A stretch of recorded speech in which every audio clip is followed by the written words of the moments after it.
जान के हैरानी होगी कि पहले के ज़माने में लोग सुबह जल्दी कैसे उठ जाते थे। पहले तो अलार्म भी नहीं होता। अलार्म के आविष्कार से पहले ही सुबह जल्दी उठने के लिए मोमबत्ती का इस्तेमाल किया जाता था, जिसे स्टील या लोहे के प्लेट पर रखा जाता था और मोमबत्ती में कील फंसा दिए जाते थे। जैसे ही मोमबत्ती पिघलकर कील तक पहुंचती थी और कील अपने आप स्टील के प्लेट पर गिर जाती थी और कील की गिरने से आवाज़ होने वाली को अलार्म कहते थे।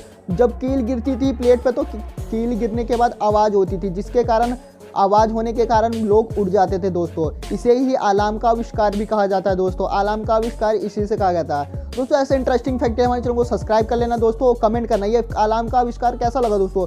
ऐसे इंटरेस्टिंग फैक्ट हमारे चैनल को सब्सक्राइब करें, लाइक करें, कमेंट करना ना भूले दोस्तों। चलिए बाय बाय, टाटा, गुड।